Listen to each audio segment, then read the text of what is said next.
The arrogant assessment. The great miscalculation. The crystalline halls of the Caltharian High Command buzzed with excitement as Commander Zefix strode through the corridors, his 6 limbs clicking rhythmically against the polished floor.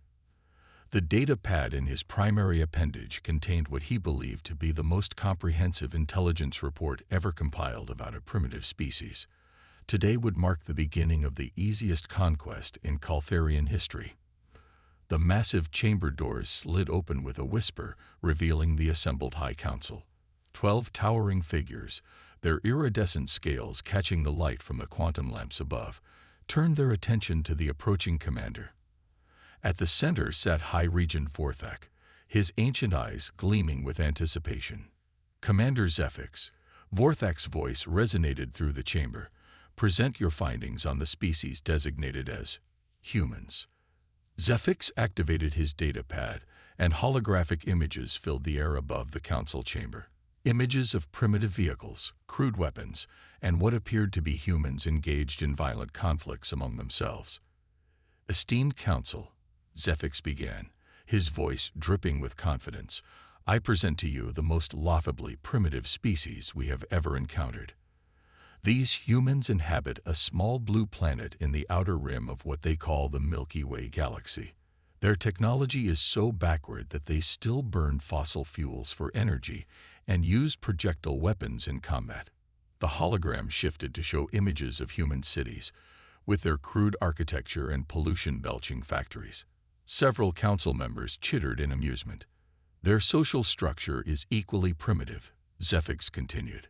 "They are divided into hundreds of competing factions, constantly warring among themselves over resources, territory, and ideological differences. They cannot even achieve planetary unity, let alone pose any threat to our empire." High Regent Vorthak leaned forward, his interest piqued. "And their military capabilities?" "Pathetic," Zefix replied without hesitation. "Their most advanced aircraft barely breach their own atmosphere. Their weapons rely on chemical explosions and metal projectiles. They have no energy shields, no plasma weaponry, and certainly no understanding of quantum mechanics. A single Caltharian battle cruiser could subjugate their entire planet." The chamber erupted in pleased chittering and clicking sounds.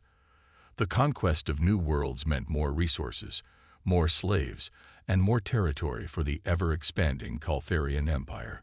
The intelligence analysis. Zefix pulled up detailed scans of human technology. "Our deep space reconnaissance has been monitoring their communications for several Earth years. Their primary form of entertainment appears to be watching other humans engage in simulated combat, or what they call sports. They are obsessed with competition, but lack the discipline for true warfare." The hologram displayed footage of humans playing various games and sports. "Notice how they celebrate these meaningless victories with primitive rituals involving fermented beverages and loud vocalizations. This species values individual glory over collective strength." War Minister Korthak spoke up from his position on the council. "What of their population numbers?" "Approximately 8 billion individuals," Zefix replied. "But they are scattered across multiple continents and cannot coordinate effectively. Their communication systems are primitive electromagnetic waves that we can easily disrupt. Without communication, they will be helpless to mount any organized resistance." The hologram shifted again, showing human military forces. "Their largest military organizations number in the hundreds of thousands at most. They rely on hierarchical command structures that we can easily disrupt by eliminating key personnel. Their weapons require ammunition that can be depleted, and their vehicles need fuel that can be cut off." Science advisor Melthix raised one of her crystalline appendages. "What about their nuclear capabilities?" "Our scans detected thermonuclear weapons." Zefix waved dismissively. "Crude fission and fusion devices that they dare not use extensively due to contamination concerns. They have perhaps 10,000 such weapons, but they lack the delivery systems to threaten our fleet in orbit. Besides, they are more likely to destroy themselves with these weapons than pose any threat to us." The conquest plan. High Regent Vorthak stood, his massive frame casting shadows across the chamber. "Present your conquest strategy, Commander." Zephix's confidence radiated through his posture as he began outlining the plan. "I propose we assemble the largest fleet in Caltharian history, not because we need such overwhelming force, but to demonstrate our absolute superiority and crush any hope of resistance." The holographic display showed the proposed fleet composition: 9,883 ships, battle cruisers, destroyers, troop transports, and support vessels. We will position them in orbit around their planet in a formation that will block out their sun in many regions.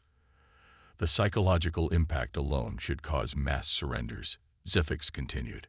Humans are known to be highly susceptible to fear and despair. When they see our fleet, they will understand the futility of resistance. War Minister Korthak nodded approvingly. "And if they do attempt to fight, then we will provide them with a brief demonstration of our power," Zephix replied. "A few precisely targeted energy beams should eliminate their major military installations. After that, we offer terms of surrender. Those who comply become laborers for the Empire. Those who resist are eliminated." The plan was elegant in its simplicity. The massive fleet would serve as both weapon and symbol, demonstrating Caltharian dominance while providing overwhelming firepower if needed. The fatal assumptions. As the Council debated the finer points of the invasion, Zephix reflected on the intelligence data that had led to his conclusions. Every analysis pointed to the same result. Humans were a fractured, primitive species obsessed with internal conflicts and incapable of mounting effective resistance against superior technology. Their entertainment media was filled with fantasies about alien invasions, but these were clearly wish-fulfillment scenarios where primitive humans somehow defeated advanced alien civilizations through luck and determination. Such scenarios were obviously impossible in reality, serving only to highlight humanity's deep-seated fears and inferiority complex. The fact that humans had never achieved interstellar travel despite having the theoretical knowledge for centuries proved their fundamental inability to overcome obstacles through genuine innovation. They were a species trapped by their own limitations, forever fighting among themselves rather than reaching for the stars. The timeline for conquest. High Regent Vorthak inquired. 2 planetary rotations at most, Zephix replied confidently. 1 rotation for deployment and intimidation, 1 rotation for mop-up operations. We should have complete control of their planet and population within 48 Earth hours. The Council voted unanimously to approve the invasion plan. Construction began immediately on the additional ships needed to reach the target fleet size. The Caltharian military machine, honed through centuries of successful conquests, swung into action with practiced efficiency, preparation, and overconfidence. Over the following months, the massive fleet took shape in the orbital shipyards above the Caltharian homeworld. Each vessel represented the pinnacle of Caltharian technology, equipped with energy weapons that could glass entire continents and shields that could withstand direct hits from primitive nuclear weapons. The crew selection process prioritized experienced veterans of previous conquests, though many commanders privately complained that such seasoned warriors were unnecessary for what amounted to a military exercise against primitives. The fleet's overwhelming superiority made actual combat skills almost irrelevant. Training scenarios focused on occupation duties rather than battle tactics. The primary concern was managing billions of human slaves efficiently, rather than defeating organized resistance. Medical teams prepared sedatives and compliance drugs for the human population, while logistics officers calculated food requirements for a slave workforce. Commander Zephix spent his time refining the psychological warfare aspects of the campaign. The initial orbital deployment would be choreographed for maximum visual impact, with the fleet arranged in precise geometric patterns that would be visible from the planet's surface. The message would be clear and unmistakable. Intelligence continued flowing in from long-range sensors, confirming every assumption about human limitations. Their space programs remained laughably primitive. Their military forces were engaged in various conflicts around the globe, and their political leaders spent more time arguing among themselves than addressing genuine threats. The final briefing. As the departure date approached, Commander Zefix addressed the assembled fleet commanders in the main briefing amphitheater. Thousands of Caltharian officers filled the crystalline chamber, their scales glittering in the quantum light.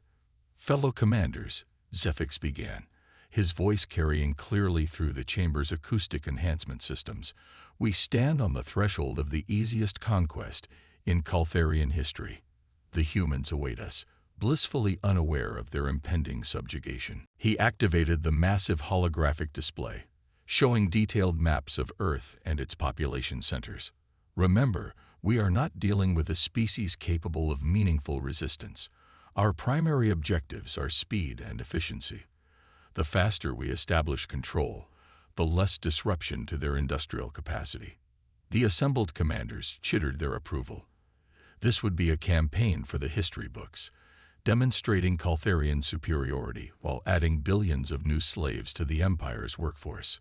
"Intelligence estimates suggest complete capitulation within 24 Earth hours of our arrival," Zefix continued. "Most human governments will likely compete to surrender first, hoping to secure better terms for their populations." As the briefing concluded and the commanders returned to their ships, a sense of eager anticipation filled the fleet. This would be less a military campaign than a victory parade, a demonstration of Caltharian power that would echo through the galaxy for generations. The 9,883 ships of the Caltharian conquest fleet departed for Earth with supreme confidence, carrying crews who expected to return home as heroes of the easiest victory in military history.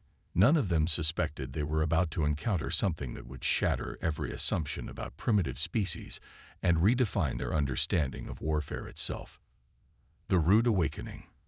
First contact goes wrong. The Caltharian fleet dropped out of hyperspace at the edge of Earth's solar system, their massive vessels creating a spectacular light show as they decelerated from faster-than-light travel. Commander Zefix stood on the bridge of his flagship, the Dominion's Wrath, watching with satisfaction as his 9,883 ships arranged themselves in the predetermined formation. "Commence planetary approach," Zefix commanded. "Remember, we want maximum visual impact. These humans need to understand immediately that resistance is futile." The fleet began its majestic advance toward the small blue planet, their hulls gleaming in the light of the local star. Zefix activated the communication systems, preparing to broadcast the standard surrender demand to the primitive inhabitants below. "People of Earth," his voice boomed across every electromagnetic frequency the planet used for communication, "I am Commander Zefix of the Caltharian Empire.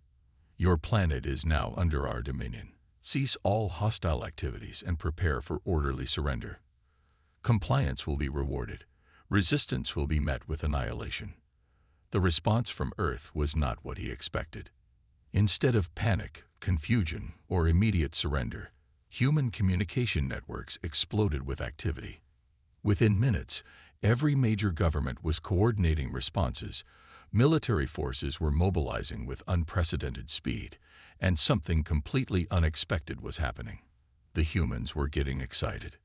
The human response. "Sir," Communications Officer Nethys reported, her voice tinged with confusion, "we're intercepting massive amounts of human communication traffic. They're not showing the expected fear response." Zefix frowned, his 4 eyes narrowing as he reviewed the intercepted transmissions.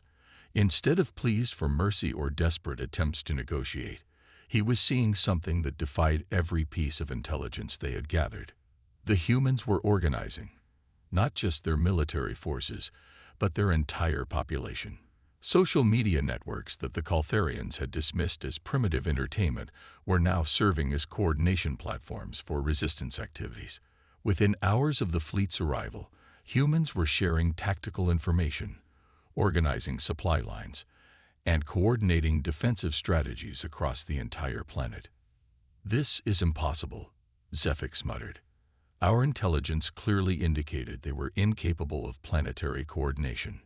Science Officer Vexthar looked up from his sensor station.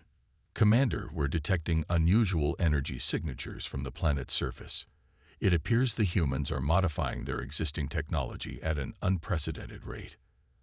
The main viewer displayed real-time feeds from Earth's surface.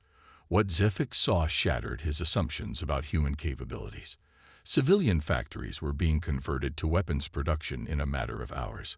Commercial aircraft were being retrofitted with military hardware. Most disturbing of all, humans were demonstrating an adaptability that their intelligence reports had never mentioned. Adaptation and innovation. Sir, we have a problem. Tactical Officer Grithak announced. The humans have begun launching objects into orbit.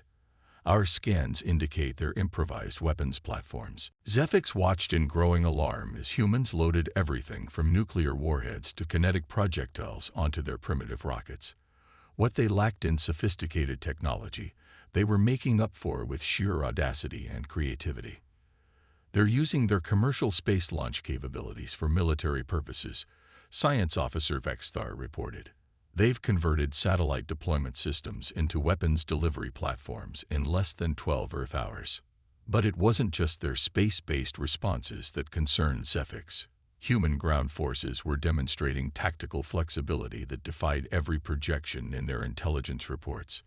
Instead of conventional military formations, they were organizing into small, highly mobile units that could coordinate across vast distances, using their supposedly primitive communication networks. Commander, Communications Officer Nethys called out, "We're receiving what appears to be a response transmission from Earth." "Put it through," Zefix ordered, expecting finally to hear pleas for mercy. Instead, a human voice filled the bridge, speaking in clear, defiant tones. "To the alien fleet currently threatening our world, this is Admiral Sarah Chen of the United Earth Defense Force. You picked the wrong planet, and you picked the wrong species. We've been preparing for this day a lot longer than you think." The first skirmish. Zefix decided to demonstrate Caltharian superiority with a show of force. "Target their largest military installation," he commanded. "One precise energy beam should convince them of the futility of resistance." The Dominion's wrath aligned its primary weapons array with a major military complex on Earth's surface. The energy beam lanced down through the atmosphere, a brilliant spear of destruction that should have vaporized the entire facility. Instead, the beam scattered harmlessly against some kind of energy barrier. "What happened?" Zefix roared. Science Officer Vexthar frantically ran diagnostics on the weapon systems. "Sir, it appears the humans have deployed some form of energy dispersal field. Our beam was neutralized before it could reach the target." "Impossible. They don't have shield technology." "Sir," Tactical Officer Grithak interrupted, "we're detecting incoming projectiles from the planet's surface." The main viewer showed what appeared to be primitive rockets rising from Earth's surface. Zefix almost laughed at the pathetic attempt at retaliation until the first missile reached the outer perimeter of his fleet. The explosion that followed was unlike anything in Caltharian military experience. Instead of conventional explosives, the human missile had detonated something that created a cascade effect through the fleet's energy systems. 12 ships lost power simultaneously, their shields failing and weapon systems going offline. "Electromagnetic pulse weapon," Science Officer Vexthar reported, his voice filled with professional admiration despite the circumstances. "They've weaponized their primitive nuclear technology in a way we never anticipated." Escalation and desperation. What followed was not the swift conquest Zefix had promised, but a grueling battle of attrition that exposed every weakness in Caltharian tactical doctrine. The humans refused to engage in conventional warfare, instead launching wave after wave of asymmetric attacks that targeted the fleet's vulnerabilities. They used their own satellites as kinetic weapons, orbiting them in calculated patterns that forced Caltharian ships out of optimal positions. They flooded communication channels with coordinated signal jamming that disrupted fleet coordination. Most devastatingly, they demonstrated an ability to reverse engineer captured Caltharian technology with terrifying speed. "Sir," Communications Officer Nethes reported during the third day of combat. We've lost contact with the 47th Battle Group. Last transmission indicated they were under attack by human fighters using modified Caltharian weapon systems. Zefix stared at the tactical display in disbelief. Red icons marking destroyed or disabled Caltharian vessels outnumbered the green markers of operational ships. In 3 days, his magnificent fleet had been reduced to less than half its original strength. The humans weren't just defending themselves. They were winning. The turning point. The moment Zefix realized the battle was lost came when human forces launched their counteroffensive. Instead of simply defending their planet, they began actively hunting Caltharian ships throughout the solar system. Commander, Tactical Officer Grithak announced, human forces have somehow managed to capture and reactivate the Steel Talon. They're using our own battle cruiser against us. On the main viewer, Zefix watched in horror as one of his own ships, now under human control, systematically disabled an entire Caltharian squadron. The humans had not only captured advanced technology, but had learned to operate it more effectively than its original creators. How is this possible? Zefix whispered. Science Officer Vexthar provided the answer that would haunt Caltharian military doctrine for generations. Sir, it appears we fundamentally misunderstood human psychology. Their tendency toward internal conflict isn't a weakness. It's training. They've been preparing for warfare their entire evolutionary history. The truth was becoming clear. Humans didn't fight despite being divided. They fought because they were united by the act of fighting itself. Every conflict, every competition, every sport had been preparation for exactly this kind of challenge. The final humiliation. By the 7th day, Commander Zefix found himself transmitting a message he had never imagined sending, a request for ceasefire and withdrawal. This is Commander Zefix of the Caltharian Empire. He broadcast on all frequencies, requesting immediate cessation of hostilities and safe passage for remaining fleet elements. The response came from Admiral Chen again, but this time her voice carried a note of grim satisfaction. Commander Zefix, your request is acknowledged. You have exactly 24 hours to withdraw all forces from our solar system. Any ships remaining after that deadline will be considered hostile and dealt with accordingly. As the battered remnants of his once mighty fleet limped away from Earth, Zefix reflected on the magnitude of his failure. Of the 9,883 ships that had arrived with such confidence, fewer than 300 remained operational. The humans had not just defeated them. They had done so while converting captured Caltharian technology into weapons more effective than the originals. They had demonstrated organizational capabilities that surpassed anything in Caltharian experience. Most humbling of all, they had revealed that their apparent primitiveness was actually a form of camouflaged sophistication. The report. Months later, standing before the High Council that had once celebrated his upcoming victory, Commander Zefix delivered a report that would change Caltharian foreign policy forever. Esteemed Council, he began, his voice carrying none of its previous confidence, I stand before you to report the complete failure of the Earth conquest mission and to recommend immediate classification of humanity as a Class A threat species. The chamber fell silent as he continued. Our intelligence was not merely incomplete, it was catastrophically wrong. Humans are not primitive. They are the most dangerous species we have ever encountered, precisely because they have perfected the art of appearing harmless while maintaining devastating military capabilities. High Regent Vorthak leaned forward, his ancient eyes reflecting disbelief and growing concern. Explain how a primitive species destroyed our finest fleet. They are not primitive, Zefix replied firmly. They are sophisticated beyond our comprehension. What we interpreted as disunity was actually a complex system of competitive evolution that has produced the most adaptable military force in known space. They don't just fight to survive. They fight because fighting is what they do best. The holographic display showed the final casualty reports. 9,583 ships lost, over 2 million Caltharian military personnel dead or missing, and an enemy that had not just survived, but had grown stronger from the encounter. I recommend, Commander Zefix concluded, that the Caltharian Empire establish immediate diplomatic relations with humanity, and pray they are more merciful than we would have been. The once mighty Caltharian Empire, humbled by a species they had dismissed as backward apes, would spend the next century learning a hard lesson about the dangers of underestimating those who appear primitive on the surface, but prove sophisticated where it matters most, in the art of survival through superior violence. The humans had not just won a battle. They had redefined what it meant to be civilized in a galaxy where strength was the only currency that mattered.